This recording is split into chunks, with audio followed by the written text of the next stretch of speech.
I think, counsel, did I not have from you a motion to withdraw? Your Honor. Pardon? Yeah. Okay. Um, I also have, and I don't know whether or not you were served with them because I'm not clear what Ms. Tope is doing. But did you receive from Ms. Tope a motion to remove and expunge the court's order? Got an email copy of it that I'm aware of. Yes. Okay, so you, I don't know the result of it though. well, well, first of all, I can tell you part of the result of it is that she marked it an emergency. I did not deem it an emergency. So I set it for hearing today along with the other motions. Okay, that was the resolution. The reason did you folks receive a copy of that? Not sure what you're referring to. I don't know anything about it. Donna Tope's motion to remove and expunge the court's order for contempt. Okay. I don't know. I didn't think I was not received. You got an email copy.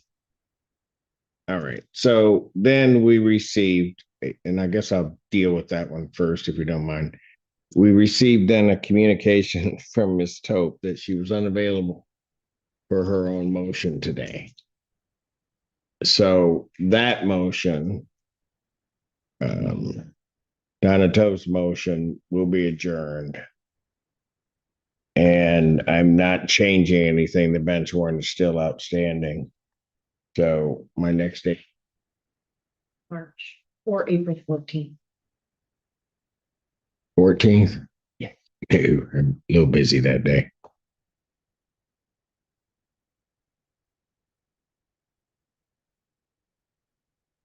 March 17th,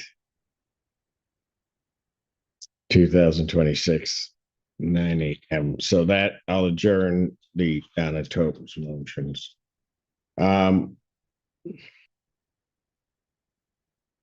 Counsel, I'll leave it to you, given your motion to withdraw, as to whether or not you want me to finish ruling on the other motions or hear your motion to withdraw. What it's my understanding, the last hearing you ruled or granted liability or the motion to stop the motion, and we're here today for a hearing on damages, which I suspect we're prepared to move forward with that might result in the conclusion of this matter, which might make my motion to withdraw moot to a certain extent, and also make the defendants, we're calling it the second omnibus motion, might make Pardon? moot as well. Oh, yes. All right. Folks, what do you have to say to me on the issue of damages? So the issue on damages. Okay, so the thing he was referring to as a second omnibus motion. I just was preparing that because I was under the understanding today was the final day. You already ruled on the eviction. You were going to rule on when and the damages. This courtroom situation takes a sudden emotional turn right here. What started as a legal discussion instantly becomes a complete business collapse unfolding in real time.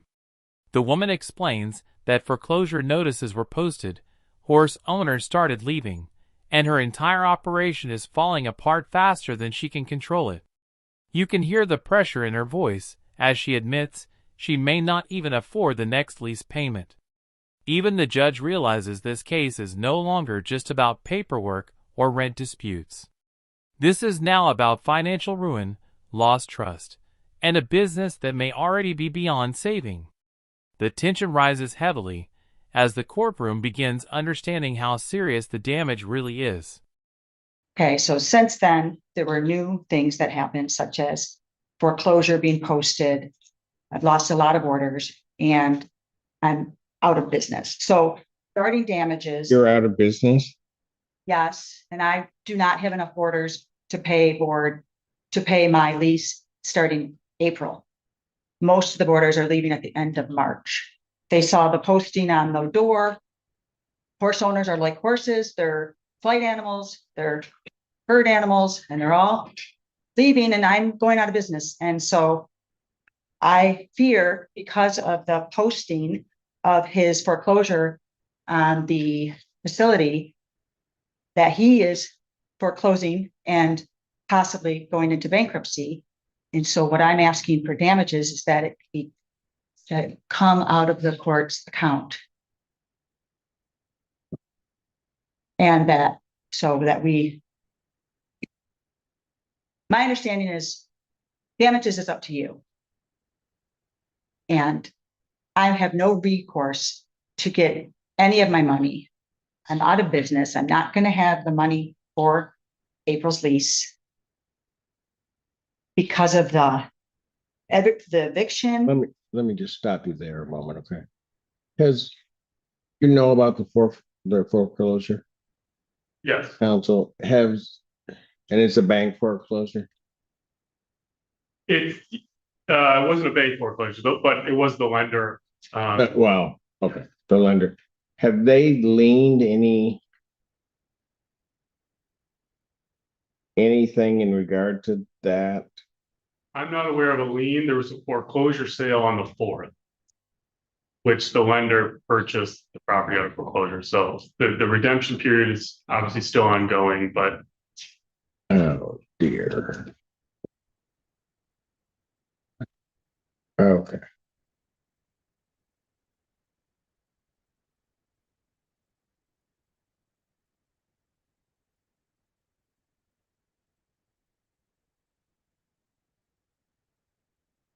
And so when we had received, and I don't know if you were aware of it, counsel, I think it may have come in maybe in response to your motion to withdraw communication from your client that it was going into foreclosure. But it actually has gone through that process, and then yeah. And so I just want to make sure that we're clear. So there's the foreclosure sale on the property at issue on the 4th. My client's personal house is also subject to another upcoming foreclosure sale. That's a different one. Those are different. Got it. Okay. And so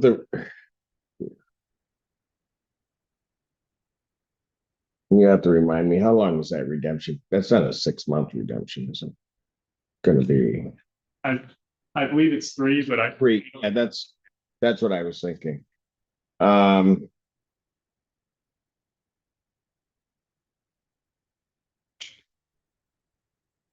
ahead. You were. I filed this motion so that you would have all the information in front of you so that you could make a final decision on damages. Or whatever it's called. He asked me to be, he evicted me. He asked me to leave. I'm prepared to leave. I've found a place for my horses. Most of my boarders have already given me notice. And because of the foreclosure and the eviction, the fences that have always been falling down are falling down worse. I can't keep the horses safe, but I don't have the wherewithal or the resources to fix them. And I can't go on. And I'm prepared to, if you would be willing to prorate into the court's account 10 days in April, I would be prepared to leave in 30 days from now. And What did you mean by that, prorate into? Well, so I usually pay at the beginning of the month for the whole month. I won't have the money to do that because majority of boarders Gotcha. are leaving. I guess. Okay. Yeah. That's what you're saying. All right. The judge suddenly learns that the foreclosure process may have already gone through, and the lender has possibly taken control of the property. You can feel the atmosphere shift immediately, as everyone in the courtroom realizes this situation is spiraling beyond a normal eviction case. The discussion about redemption periods and ownership only adds more uncertainty to an already collapsing situation. At this point, nobody seems fully prepared for how bad things have become. The judge even calls it a disaster in the making. And honestly, that line perfectly captures the mood in the room. This moment changes the entire direction of the case. This is going to be a disaster in the making, I think. When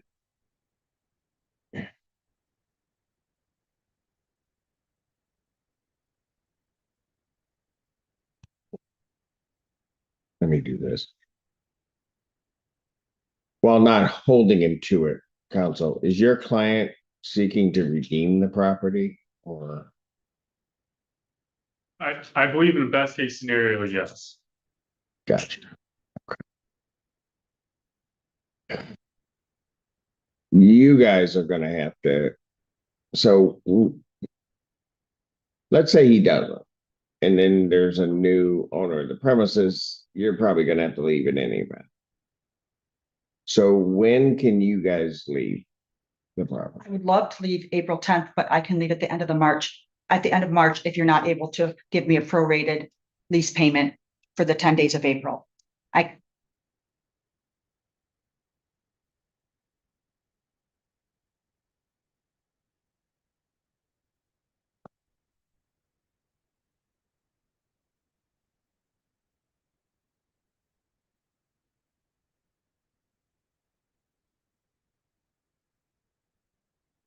What do you have?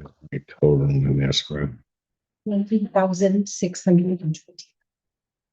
Say again. 20,625.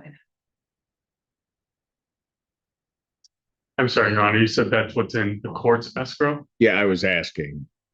It was 2625. 20,625. And you folks have already paid the March payment.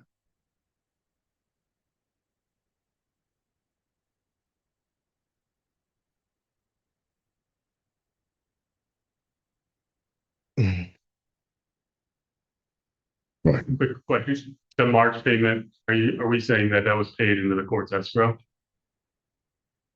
Yes, they said they paid that. Last one being February 5th. So you don't have a March. I do one day in March. I didn't bring the receipt with me, but I did pay it March. I paid it.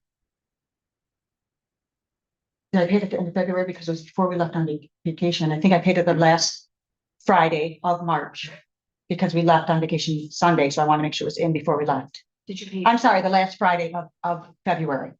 We paid it cash the last Friday of February. Did you pay it here?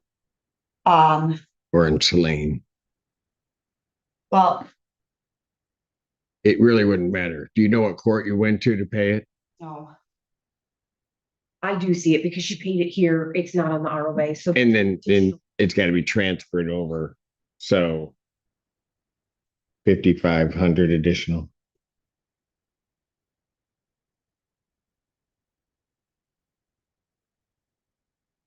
so $26,125.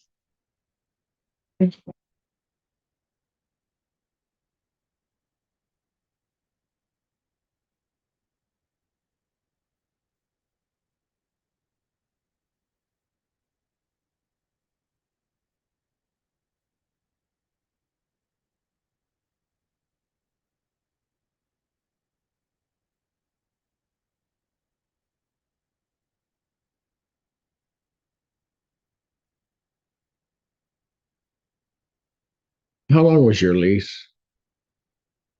it was supposed to be 7 years.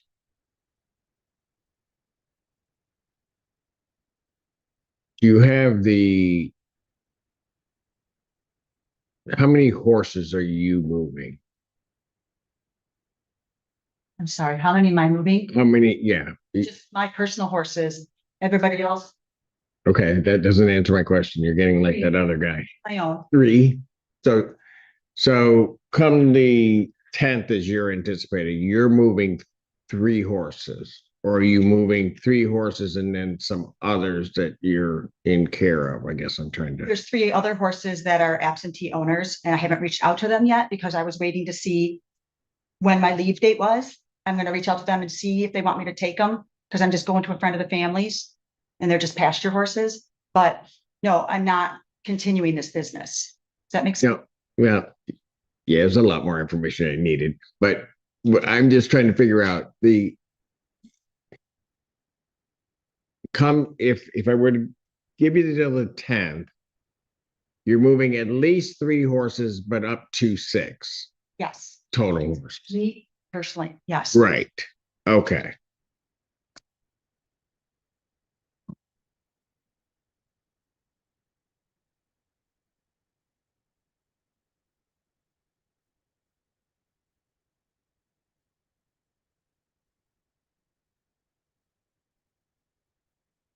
And as you're moving them, I know approximately what it's going to cost to move horses, but I don't know how far you're going. What's your cost in moving those horses? Mm. Just give me your 3. $100. I mean, if that. It's my trailer, my truck, Okay. my gas. So you don't got Correct.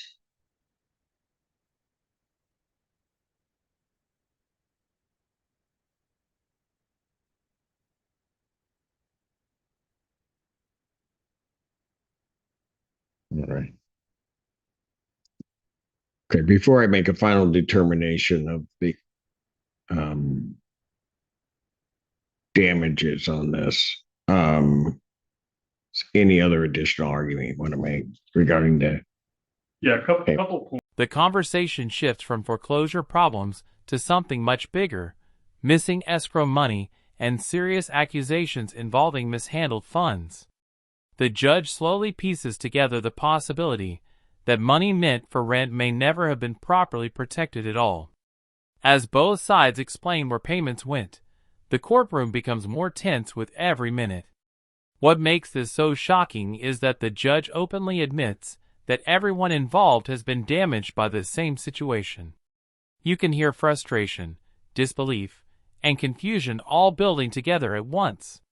By the end, the judge delivers a devastating statement, saying he has rarely seen one person cause this much damage in over 2 decades on the bench.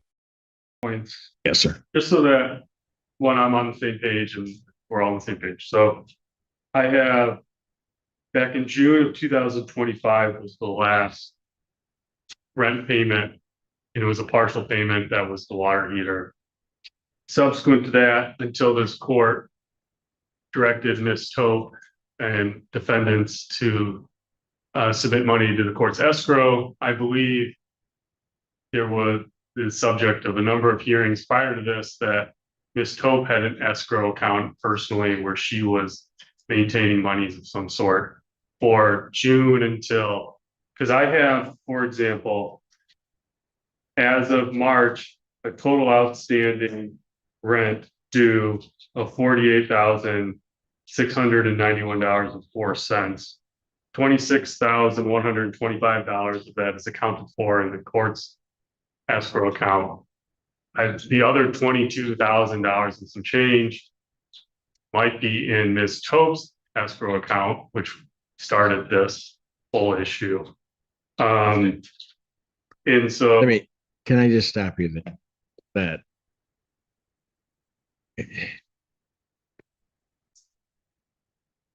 you understand what counsel's indicating about the difference in the money? One correction, I did pay Fixing Houses LLC directly in July. I paid them the full amount in July. Okay, but we still have a discrepancy amount. So I'm going to ask you folks a question. Okay. Did you give that money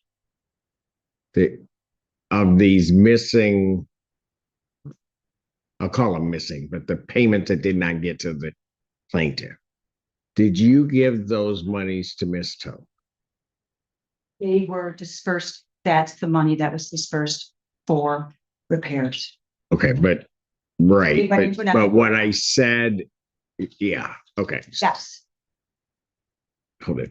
You did not, okay, listen closely to my question because it's really important.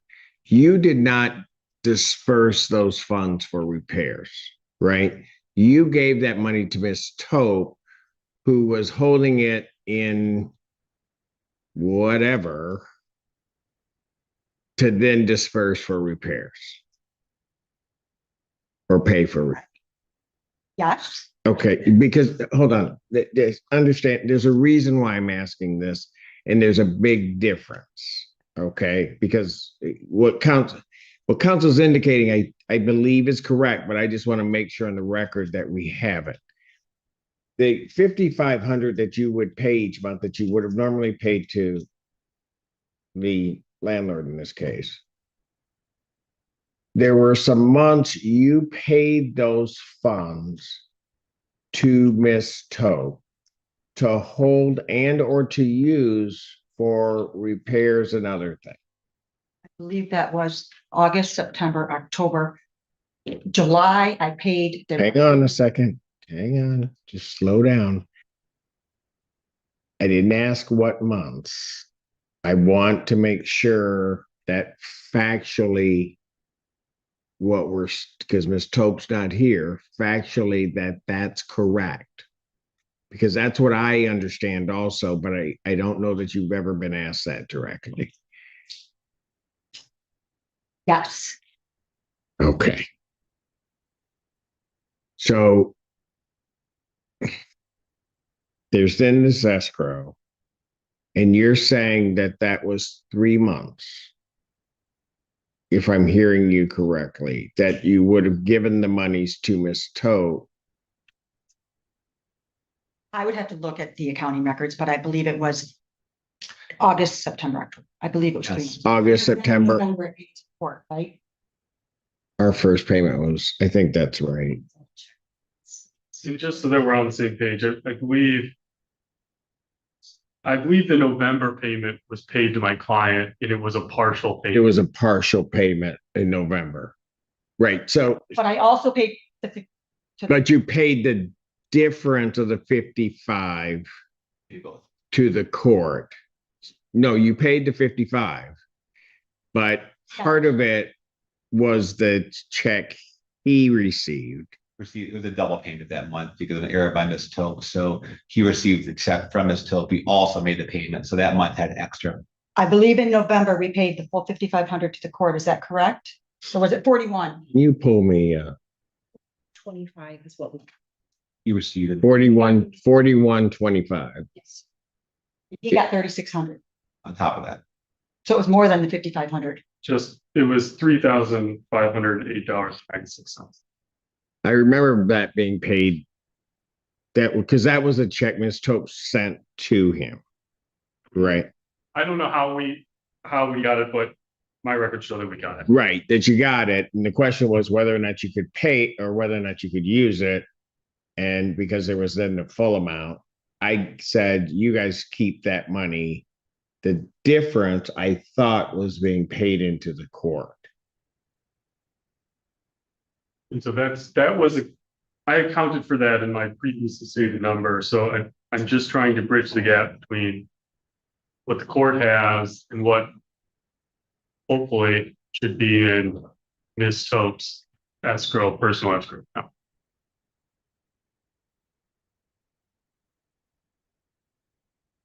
Okay. And that number you gave me was 48,691.40. Not 44, so 4 cents. 4 cents. 4 cents.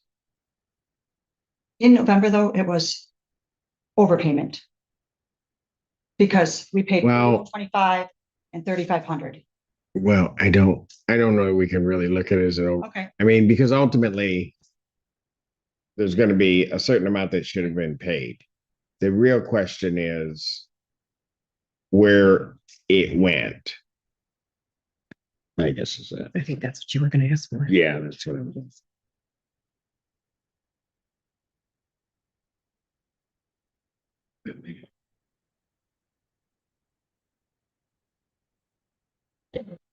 Okay, and I know why that happened.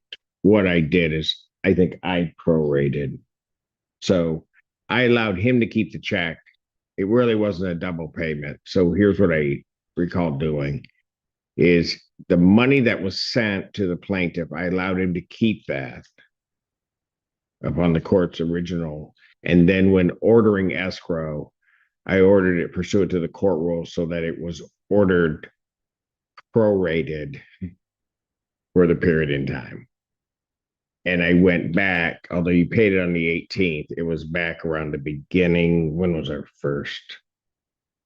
You didn't run the whole thing, but whatever our first date in November was, I prorated it from a date in November, which is how we came up with that number. So there wasn't a full amount that was going to need to be paid in November. All right. You complied with the escrow order. If you didn't understand all that technicality and what I just said, but I understand why that number is different. And I didn't order the whole 55 for November. All right. But in terms, okay, so here's going to be the problem. And I don't know whose problem it's going to be.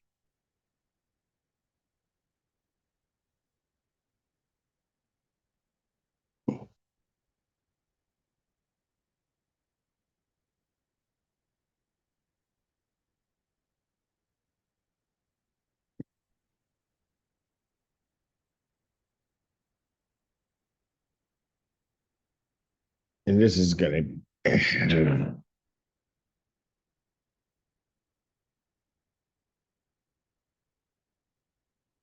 I don't think that the monies you paid were properly put into a trust account with Ms. Toe. That causes huge problems, which I don't know what I'm going to do with it because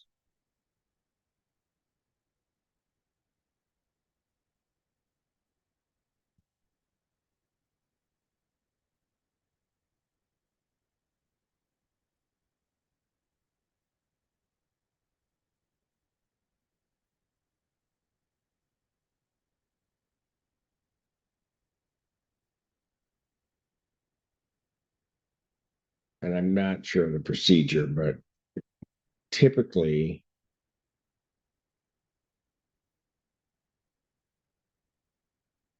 and I know it's changed certainly since I've had to do it, where an escrow account or an IOLTA account is mismanaged, there are ways to the state bar of making the person whole. Now, having said that, and that's there used to be, well, I'm sure there's got to be a way of doing that, but I just don't know how that is. Because you guys are never going to see, well, let's put it this way. You guys are never going to see that next time. Have you asked her for the money back? No, they're not.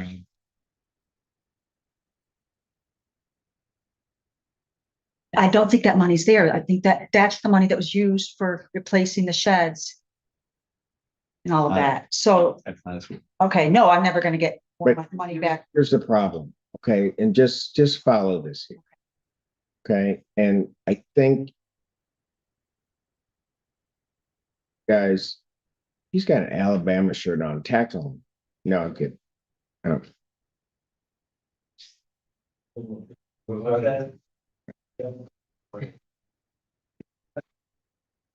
Under the terms of the lease, which is the basis upon which I indicated the monies, you have to pay them, right? That money should have been paid over the plaintiff. Okay, Money should have been paid every month. Been paid over to the plaintiff. should have been paid Yes. over to the plaintiff. Okay, I ruled that. Yes. Okay, the problem is that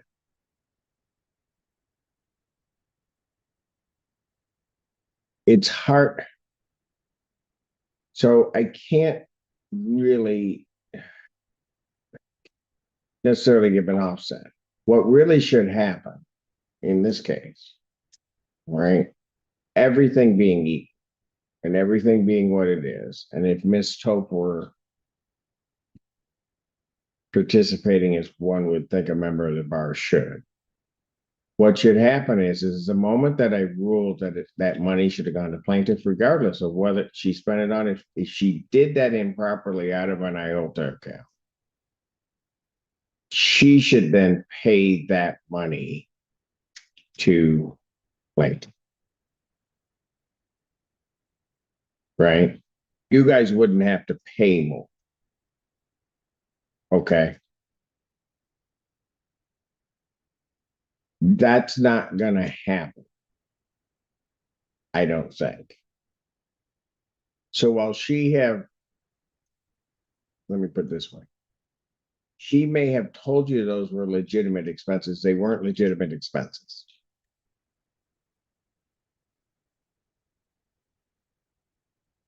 I hear you.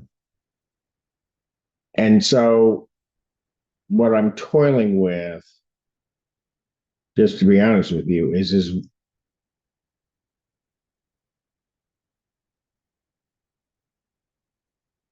in looking at these numbers, do I hold you accountable for that? Or what do I do with it? Now, I'm toiling with that because also, which is also part of the hearing that I adjourned to the 17th, and why I would be reluctant to let counsel out right at this moment in any event, although it may be moot, is because the bond that I set on the contempt, that would be money that Miss Tope may pay in, was specifically going to be directed toward attorney fees that were being exponentially imploded because of Miss Tope's actions. So I'm going to ask you guys to just give me a few minutes. I'm going to step off because my problem is everybody in this courtroom has been hurt by this person. And I'm trying to find an equitable way to deal with that. Counselor. Right. I have one suggestion. Yeah, sure. And theoretically, how it should work is if the defendants have paid money to their attorneys in IOLTA account, equitably, that's still their money, which as you alluded to, would mean that that money is no longer there. They would have a claim against it. So most likely through the bar, a grievance, or whatever form they choose. My client does not have that remedy. And so, because we don't have a relationship with Ms. Tope. I don't have, she's not my client's counsel. She didn't hold, I don't have an IOLTA account with her, or neither does my client, for example. So in this scenario, the money that was in there, the defendants, I mean, their contractual obligation is still on them. So if they pay, then their remedy would be, they would actually have a remedy to get it from Ms. Tope, where my client really theoretically would not. I mean, there might be a creative way to do that, but I'm not aware of this. I've never had a situation like this before, but you and me either. But no, I hear you. And that really had gone through my mind. But and that may be where I land in the next 15 minutes, right? But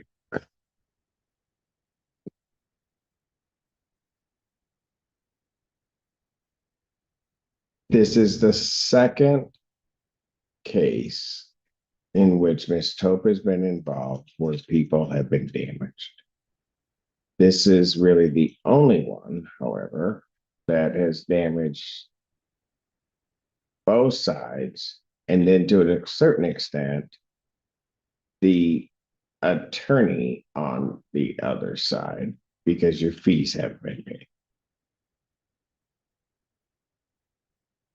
And I want to just take a moment to think all that through. If I come up with something creative, I may come up with something creative, or I may not. I mean, I may indeed, and I appreciate what you're saying, counsel. That's where I may land. But I want to just think about that for a moment, because I quite frankly have never been through anything like this before either. And, you know, your client's out, your fees, plus he hasn't gotten the rental income. These folks have paid, they're out at least what that difference is because they paid it over. So, and now, because of all of that, and I'm not saying it's the entire cause, but because of all of that, he's in foreclosure. You're not in business. It's a beautiful scenario. And it shouldn't be how things should work. And over my 26 years, I'm not sure I've seen one person cause this much damage. Court's going to stand in brief recess. All rise.